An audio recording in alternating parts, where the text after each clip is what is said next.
Hope you guys are doing well. Welcome back. In today's video, I'm going to show you that how you can create the folder on the OneDrive. So let's get started. So first of all, what we have to do, simply we have to open the OneDrive app. So I'm going to click on the OneDrive app.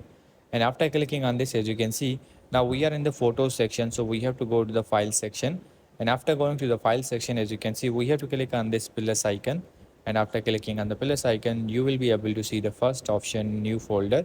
So we have to click on this folder option here. So as you can see, we have to write the name of the folder here. I'm going to write the ban here, and then let's click on the done. And as you can see, your folder will be created. So as you can see, now the ban folder is created.